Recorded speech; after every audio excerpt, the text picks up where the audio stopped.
Hello नमस्कार सत श्री अकाल अस्सलाम वालेकुम। कैसे हैं जनाब? तो आरोप कहीं ना कहीं भारत पे लगने शुरू हो गए हैं, पहली चीज। दूसरी चीज विस्तार से बताऊंगा कैसे भारत इस जंग में कूद चुका है। हाँ हाँ, अच्छा, आप लोगों को नहीं पता ना, ये ब्रेकिंग नहीं है ना, मैं ही ब्रेकिंग दे रहा हूं। ये भारत जंग में कूद चुका है भाई। ईरान के भाइयों ने फिलिस्तीन के हॉस्पिटल पर बम मार दिया है और ऐसा लगता है कि डोनाल्ड ट्रंप को अब कुछ पता ही नहीं है। ईरान चल पड़ा है लीबिया और इराक की राह पर, क्योंकि आगे का अब ऐसा लग रहा है कोई प्लान डोनाल्ड ट्रंप के पास है ही नहीं, सिवाय इस चीज के कि ईरान को बर्बाद कर दो। इसी में बचत है। तो साहब एक सिले से चलते हैं। कल जिक्र हुआ था ना IRIS देना, विशाखापट्टनम आई थी, मिलन 2026 नेवल एक्सरसाइज, ईरान की बोट लौट रही थी, शिप लौट रही थी, फ्रिगेट। उसको इंटरनेशनल वाटर्स में जैसे ही भारत से निकल के गई, उसको टॉर्पिडो कर दिया गया। मुझे तो एक बात समझ में नहीं आ रही, अम्मा भैया वहां तुम करने क्या जा रहे थे यार? आराम से चुप्पे यहां पड़े रहते। पता है वहां पर सब बैठे हैं गाड़ा लगाए हुए। हाँ भाई, तुम्हें यह नहीं पता था कि कोई तुम्हारे नीचे भी बैठा है गाड़ा लगाए हुए। ठीक, तो अब यह कहा जा रहा है कि भारत के इन्विटेशन पर वो बोट आई थी या शिप आई थी, भारत के गेस्ट थे। हाँ हाँ, ये बात भी शुरू हो गई है, कल मैं देख रहा था। तो साहब उसको मार दिया, भारत का बड़ा अपमान हो गया और भारत कुछ बोल नहीं पा रहा। अरे प्रभु, इंटरनेशनल वाटर में मारा है। कल यही बात मैं बोल के चुका हूं कि जैसे ही भारत के नॉटिकल माइल से वो बाहर निकली हमारे वाटर से, उसे इंटरनेशनल वाटर में मारा है भैया।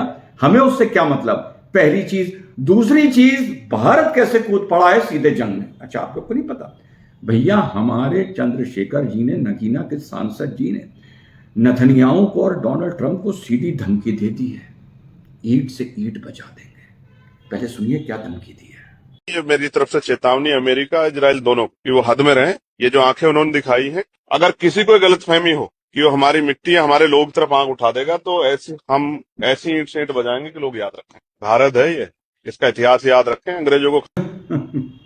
जी हाँ साथियों, और इस पर जहां तक मेरे पास जानकारी है, CIA ने और मोसाद ने नेतन्याहू से और डोनाल्ड ट्रंप से बोला है कि इस धमकी का आपको जवाब नहीं देना है।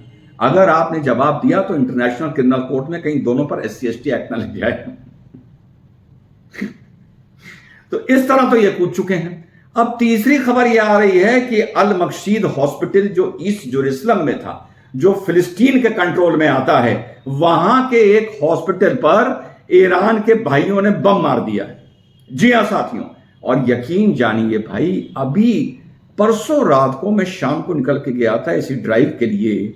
मैं अपने दोस्त से बोल रहा था, यार भैया मुझे ये डर लग रहा है कि ये ईरानी कहीं अल अक्सा पे बम ना कोई मार दें, ये कहीं मक्के मदीना पे बम ना मार दें। फिर बाद में कह देंगे वो तो उधर जा रहा था, उधर चला गया था। बाद में कह देंगे कि साहब उसको इंटरसेप्ट किया गया तो डेबरी गिरी तो आग लग गई। कुछ भी कर सकते हैं। तो भैया जरा अगर मारने हैं तो जरा सोच समझ के मारो। अब इसके बाद on A more serious note, ये भी सीरियस था वैसे, अब भारत जब कूद पड़ा है जंग में तो बताऊंगा नहीं क्या कूद पड़ा है। On a very serious note, यार ये लड़ाई अब कहां जा रही है? ये ऐसा लग रहा है कि डोनाल्ड ट्रंप को एक बात समझ में आ गई है कि कुछ नहीं कर सकते तो ईरान में सिविल वॉर ही करवा दो। Let it slip into A anarchy, in chaos, fragment कर दो, कोई नहीं फर्क पड़ता। इनका जो सारा सिस्टम है उसको डिसमेंटल कर दो और आगे बढ़ जाओ लीबिया और इराक की तरह, फिर हमें इनसे कोई खतरा नहीं होगा। यह बात फैक्ट है कि अब USA प्रिसीशन बॉम्बिंग से हटकर 2000 kg के पाउंड के बॉम्ब्स यूज करने शुरू कर रहा है। फर्क क्या है? प्रिसीशन बॉम्बिंग हो गई एक चीज को डिसमेंटल करना और अनऑपरेशनल करना।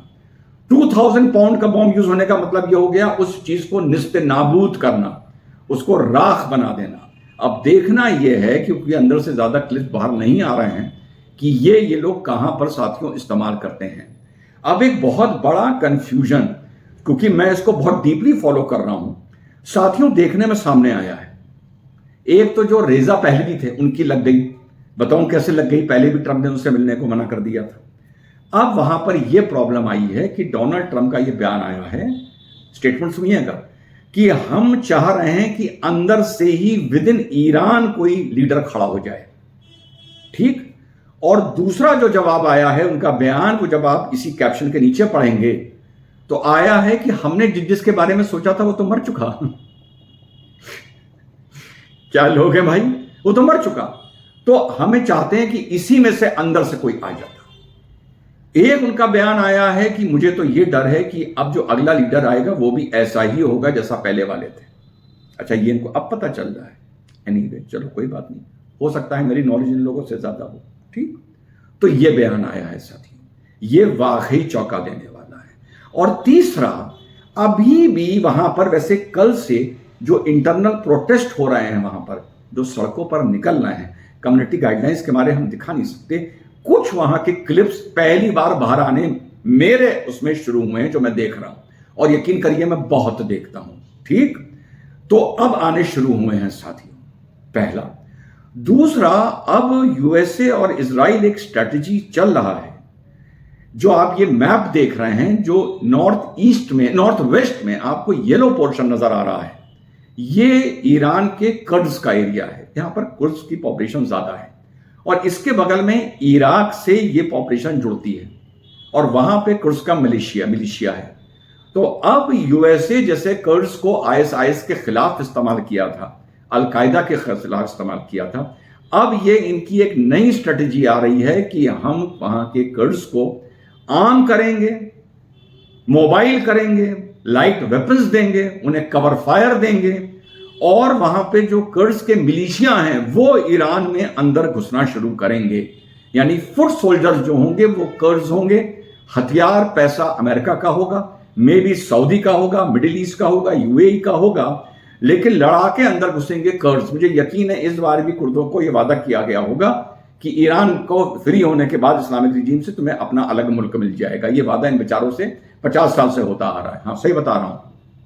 और मुसलमानों में सबसे बदनसीब कोई सेक्ट है तो वो कुर्द्स का है, लेकिन फिलिस्तीन के लिए रोने वाले लोग हैं, पर इनकी बात करने वाला कोई नहीं है, क्योंकि इनको मारने वाला भी मुसलमान है, चाहे वो पहले इराक हो, चाहे वो तुर्की हो, चाहे वो ईरान हो, सीरिया हो, कोई भी हो। तो अब उनको आम किया जा रहा है, और ये हालात अगर ऐसे ही चलते रहे और आईआरजीसी कोलैप्स कर गई तो ईरान क्योस में जा रहा है, एनार्की में जा रहा है, टुकड़ों में बंटने जा रहा है। बस ये तबाह हो जाएगा इराक और लिबिया की तरह, और उसके जो भी इन्वेंट्री है बैलिस्टिक मिसाइल्स की या न्यूक्लियर टेक्नोलॉजी वो डिस्ट्रॉय कर देंगे इजराइल और यूएसए, और फिर अंदर उस मुल्क को बर्बाद होने, फ्रैगमेंट्स में टूटने, सिविल वॉर होने के लिए छोड़ देंगे, छोटे छोटे टुकड़े बट जाएंगे। वो ही अब इनकी पॉलिसी नजर आ रही है, क्योंकि इनको भी नजर आ गया है लिबिया की तरह, इराक की तरह, this is not Vietnam. Vietnam में अमेरिका के जाने के बाद उन लोगों ने सरकारें बनाई, बहुत तरक्की करी, लेकिन आप समझ रहे हैं ना लिबिया, ना इराक, ना सीरिया, ना ईरान, समझ रहे हैं ना आप। तो भाई लोग, हाँ ऐसे ही बात, वो उनको पता है कि यहां पर कोई सेटलमेंट निकलने नहीं जा रहा, तो ईरान को इसी क्योस में छोड़कर निकल जाते हैं, अब जो नजर आ रहा है। लेकिन नीचे से वीडियोस आने भी शुरू हुए हैं प्रोटेस्ट के, और एट्रोसिटीज के, और जुल्म के, और क्रश करने के भी आने शुरू हुए हैं। जितना मेरा एक्यूमेन कहता है, जब तक यूएसए आईआरजीसी को डिसमेंटल नहीं करेगा, उस नेटवर्क को खत्म नहीं करेगा, तब तक एक ईरान एक सेटल्ड मुल्क नहीं बनने वाला है।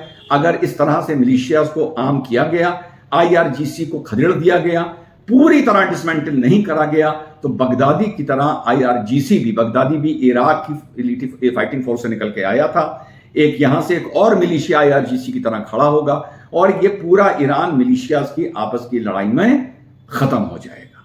फिलहाल ऐसा साथियों नजर आ रहा है। लेट्स सी आगे आगे क्या होता है। ऑथेंटिक न्यूज से आप लोगों को अपडेटेड रखूंगा।